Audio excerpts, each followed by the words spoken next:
This month on In Case You Missed It. We have over 3,000 hours in running time of film. Discover Rhode Island Historical Society's vast collection of archival film. Learn why Little Rhodey is a big attraction for filmmakers. I like to say that Rhode Island's the smallest state with the greatest background. And meet acclaimed photographer Maddie McGarvey, who documented hunger in America for National Geographic. It was a story I really enjoyed working on because I think it could kind of open up your eyes to what's happening not too far away from you. All this and more in case you missed it.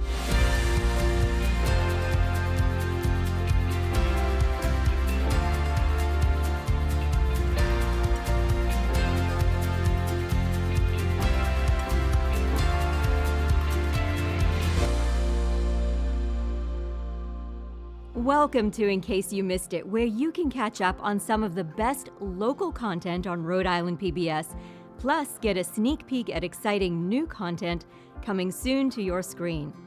Up next, Rhode Island PBS Weekly sits down with Becca Bender at the Rhode Island Historical Society to learn about their vast collection of archival film.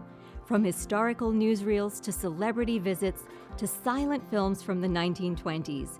Meredith Vieira, Newswatch 10, Fall River. Enjoy a glimpse into our state's vibrant and storied past.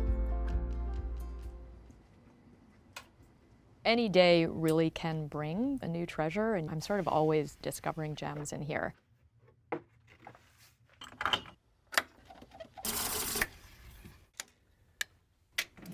I've been very fortunate in relocating myself on my own initiative. The Film Archive at the Historical Society started in 1969. The public affairs director at one of the local television stations, WPRI, he approached the Historical Society recognizing that the film that they had at the station had significant historical value, and that the station itself was not necessarily the right place to house it and to provide access to the people of Rhode Island. That started the Film Archive here to begin with.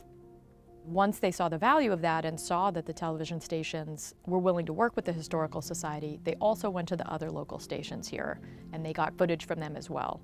So that was really how the collection started, was with news film. Meredith Vieira, Newswatch 10, Fall River.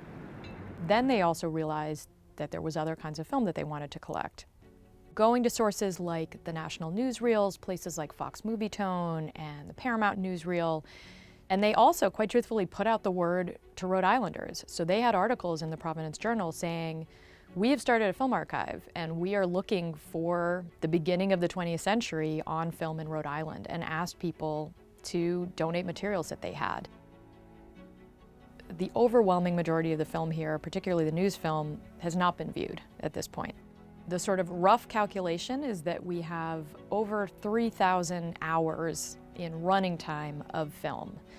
The majority of the film that we have here, because it is television news film, those are very short stories. They're on average, about a minute long. So when you're talking about over 3,000 hours, you're talking about tens of thousands of individual news stories. It is common knowledge to all that non-whites are still largely restricted as to areas. I am constantly discovering new film in this collection. I have viewed less than 1%. There are a lot of wonderful films that feature celebrities. We have Harry Belafonte, we have Joan Baez when she was in town for the Newport Folk Festival, Pete Seeger playing his banjo at the Newport Folk Festival.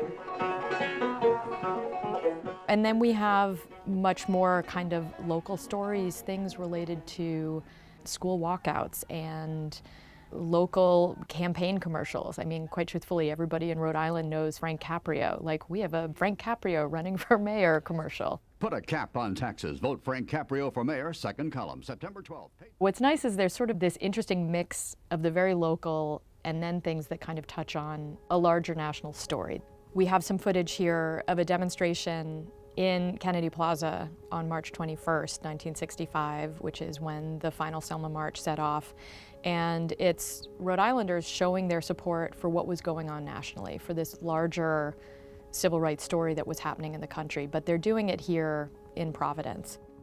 One of the people who spoke at that demonstration was a local civil rights leader by the name of Arthur Harge. And he had actually been down in Selma for the earlier marches. So we have an interview with him where he's talking about his experience in Selma with Dr. King, and then coming back to Rhode Island to bring that energy and that story back here. They found their freedom through self-expression and through dealing with this matter. To me, some of the most fascinating stuff is how what was going on in Rhode Island speaks to these larger stories. Home movies, for example, are one of the best ways that we have to get a sense of what did daily life look like at any given time, but most importantly, what did it look like from the perspective of the people who were living it. So I'm really working actively to cultivate relationships with communities who maybe did not previously think that the Historical Society was a place for their materials. That, on the curation front, is a really big part of my job, is bringing in new materials here and making sure that we're telling the story of as many Rhode Islanders as possible. Most of the collections that are here are from the mid-20th century.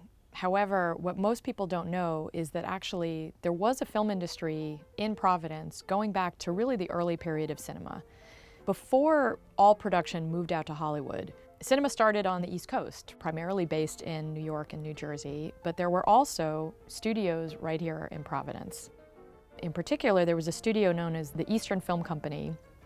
They had actors who were on contract. They were churning out 1 and 2 reel comedies every few days, from what I understand. They were also making some longer feature films. They were a part of the kind of early cinema machine before it all went out to Hollywood. One of the most important parts of my job is not just to preserve this material and make sure that it's in okay physical condition, but really I see my job as being about providing as much access as I possibly can to this collection. And that means letting people know it's here and letting them know how they can use it and that we want them to use it to tell their own histories and tell the wider history of Rhode Island for all of us.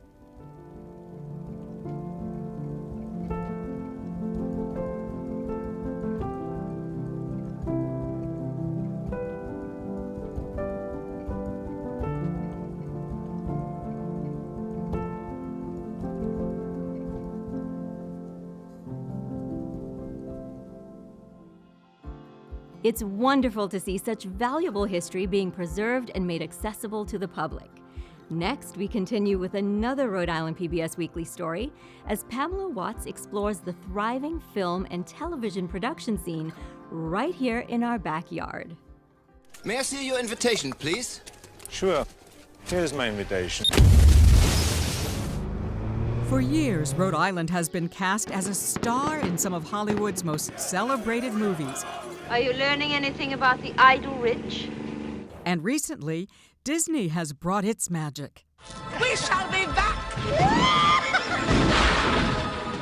Hocus Pocus 2 with Sarah Jessica Parker and Bette Midler is just one of the latest films to feature the Ocean State as its movie set. So, Hollywood is in love with Rhode Island. Well, I like to say that Rhode Island's the smallest state with the greatest backlot.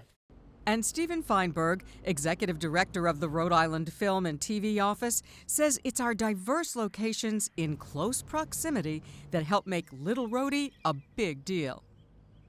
You could be one moment at the beach, the next moment in a beautiful cityscape, then you can be at the front door of the Newport Mansions. And time is money when you're making a movie.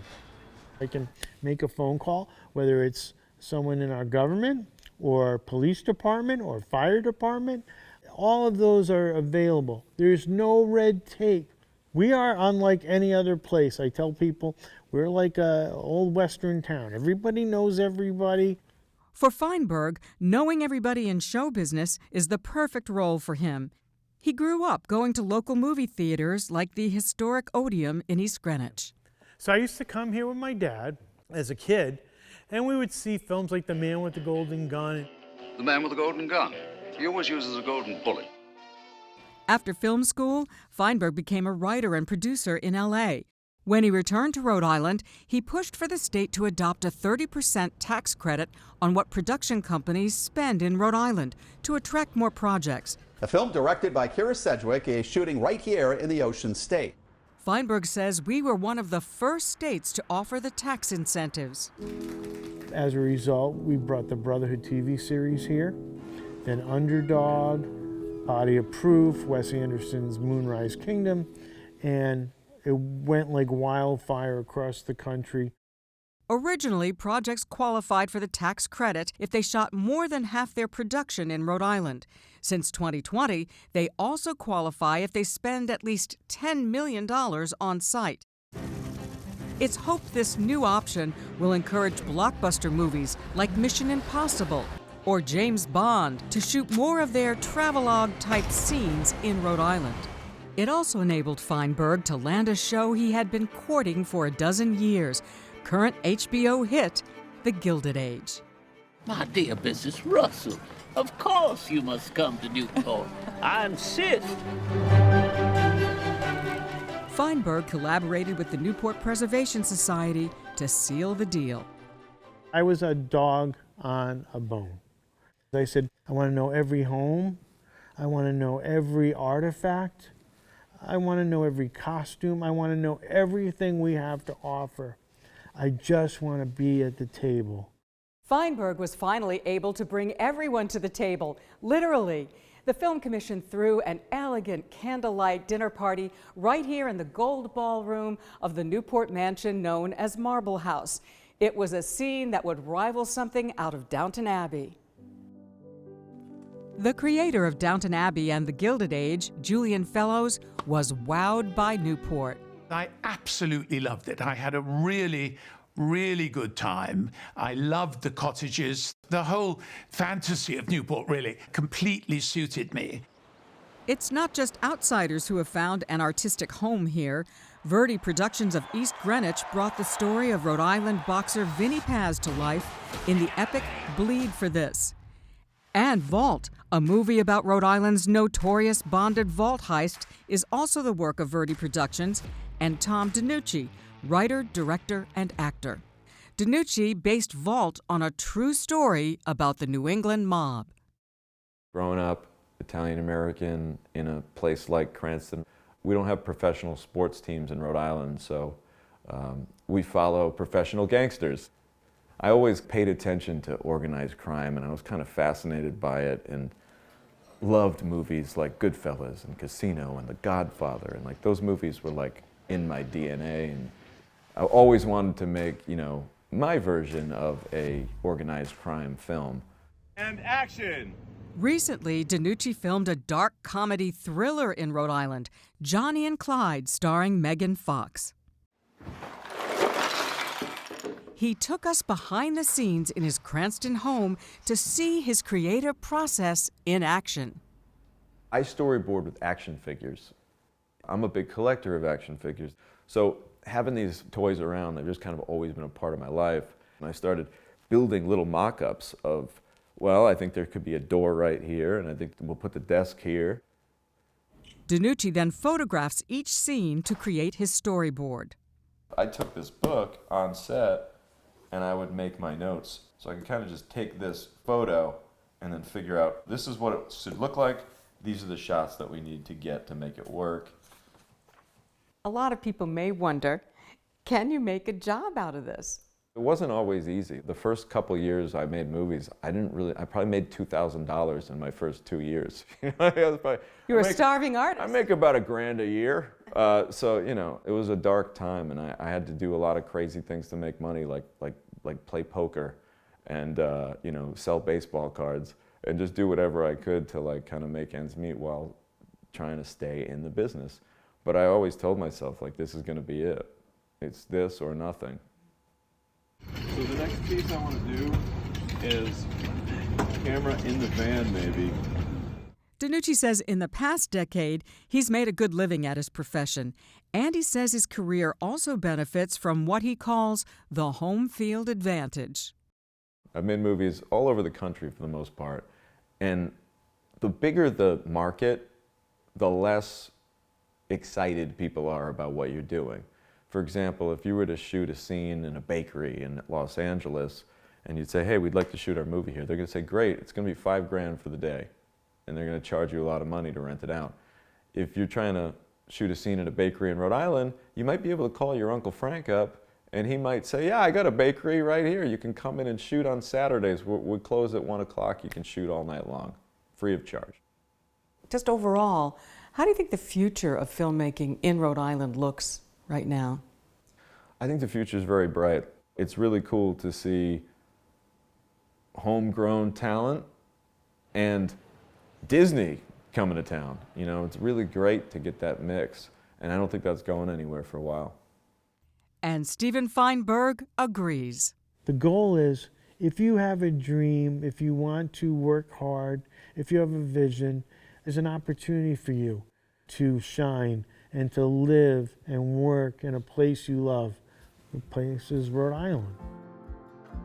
Watch past episodes of Rhode Island PBS Weekly on watch.ripbs.org. And don't forget to tune in for new broadcasts every Sunday at 7:30 p.m. with an encore on Wednesdays. Next up, Maddie McGarvey is a photojournalist of immense talent whose work has been featured in the New York Times, ESPN, and the Wall Street Journal. On Story in the Public Square, she speaks about her assignment covering hunger in America for National Geographic. You traveled to West Virginia and did some photo reporting there. Talk to us about that series and about the series that you shot. Yeah, so National Geographic was doing a large story about hunger in America. And I went down to West Virginia to kind of photograph this concept of hunger. And, you know, it's one of those things where it's like, you know, I live in Columbus, Ohio. I never really have to worry about where my next meal is coming from. But, you know, these people all around us, you know, 2 hours away in West Virginia, other places in Columbus, are always wondering what their next meal is going to be. And it was such a privilege to meet these people in West Virginia. There's like, you know, grocery stores might be like 45 minutes away, but it's on these really windy roads. So even if you have, you know, money or a car, it's still hard to get there. And, you know, it's interesting to see because it's like these children who, you know, a lot of times the teachers at their schools are sending them home with food. West Virginians are the best people. And one thing that I thought was really inspiring about this story was just like how the community rallies around to help each other, whether it's like the guidance counselor, you know, taking a trip up and seeing their kids and dropping off fresh fruit or a cold drink. But yeah, I mean, it's something that, you know, it was a story I really enjoyed working on because I think it could kind of open up your eyes to like what's happening not too far away from you and something that millions of Americans are struggling with every single day. How do you find the subjects for a shoot like that? A lot of times it's just sort of like wandering around a town and starting to talk to people and asking people like, do you know anyone that's in the situation? And, you know, I'm always like so pleasantly surprised that people are so open to telling their story. You know, I'm a little bit like, I get a little anxious being like, hey, can I photograph you in this really intimate setting? But, you know, 9 times out of 10, people are so willing to like just share their stories and they're glad that someone's listening.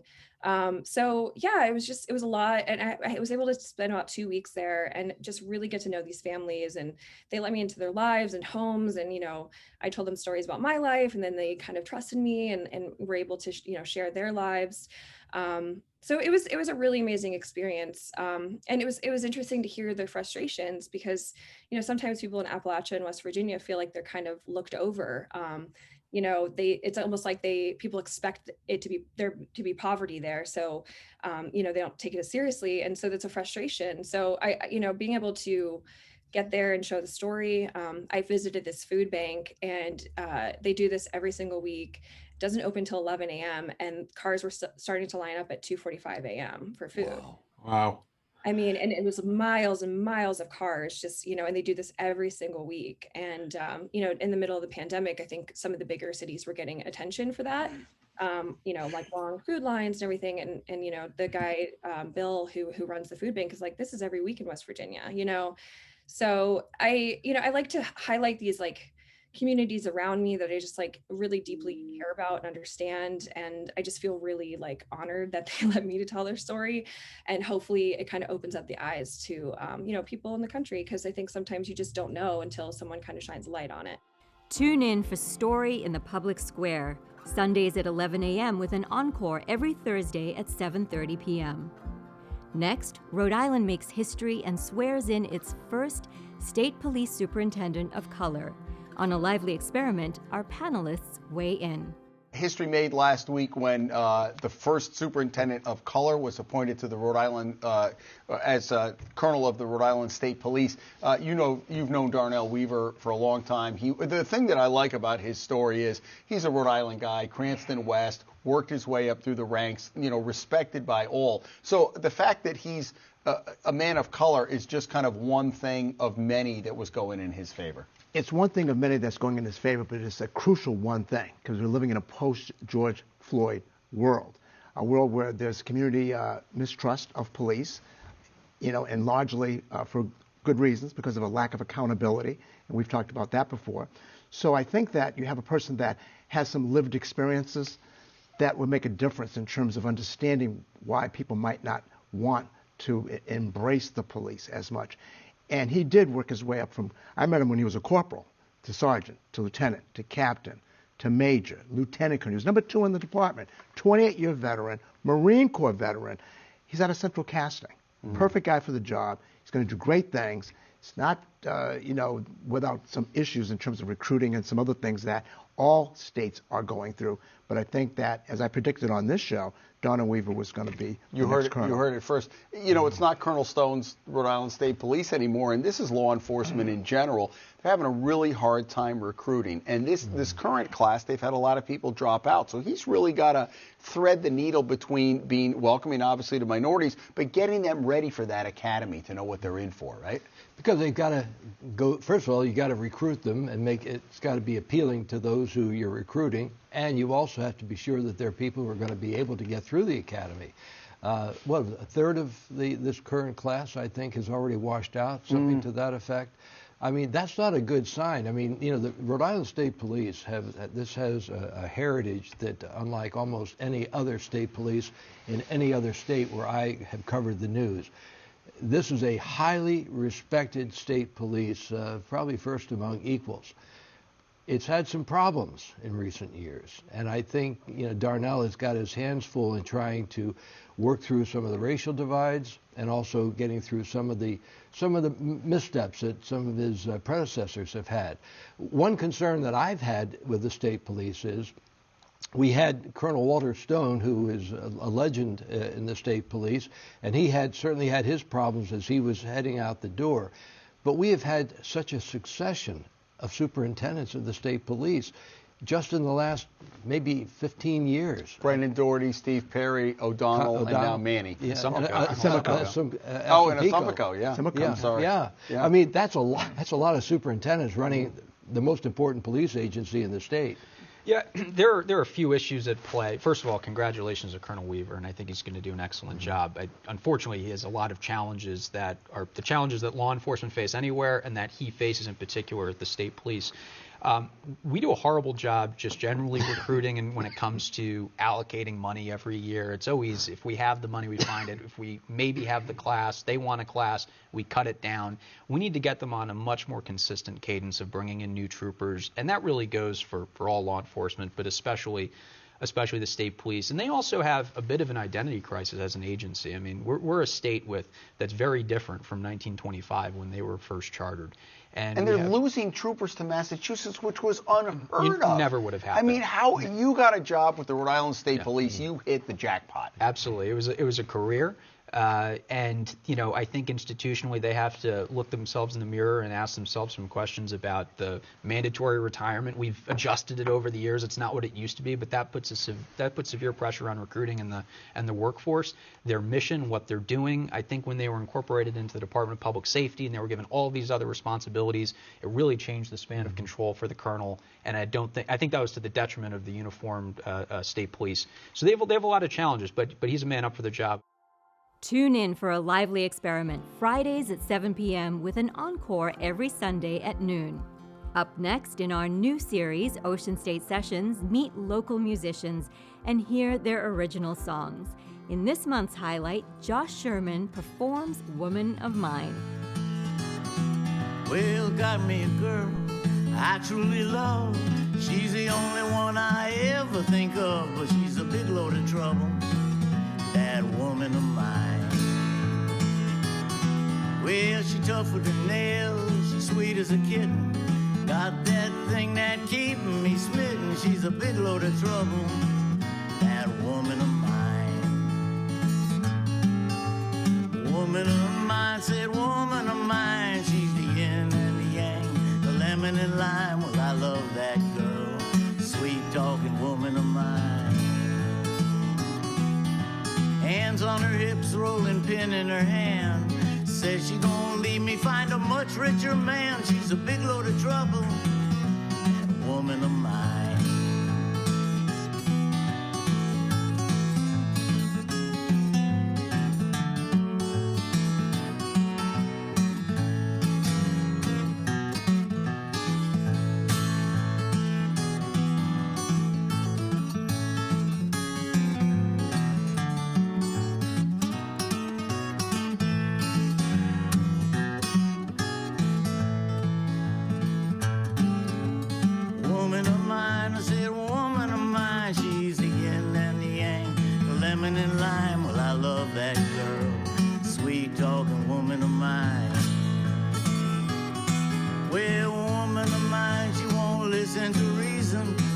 Spring, summer, fall, whatever the season, she's a big load of trouble, that woman of mine.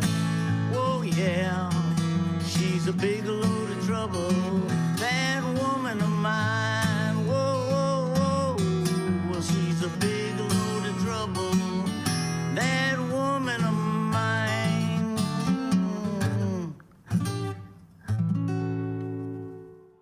Enjoy the complete season of Ocean State Sessions on watch.ripbs.org. And now, here's a sneak peek at a very special Rhode Island PBS original documentary. If we're going to unroll these flags, we should do it the one time, the last time. And I remember getting underneath the plastic on each one of these, and it wasn't until I got to the last one that I kind of had a huh moment. And I remember Patrick saying, what's that mean? And I said, it's not weighted silk. And they said, what does that mean? And I said, it's a twill weave silk fabric. It's older than these other flags. And they're like, how much older? I don't know. And so we start to unfurl this gold colored flag, and we're all standing there watching, and we're waiting. You know, you're expecting a flag that there's going to be something embroidered on it or painted on it, some sort of symbol, words. Is there going to be a picture in the middle? Is there going to be painting on it? Is there going to be letters? Is there going to be a canton? Is. There was nothing. It was just plain gold colored, and we're all just kind of, I think we all just stared at it, not saying a word. And honestly, I felt a little let down, because I'm thinking, how are we going to figure out what this is? If there's nothing on it, it must not really be anything important, was kind of the feeling that I had. A Stitch in Time featuring the discovery of the oldest known colonial flag in the Americas airs May 30th at 7:30 p.m. only on Rhode Island PBS. Thank you for joining us this month. We'll see you next time in case you missed it.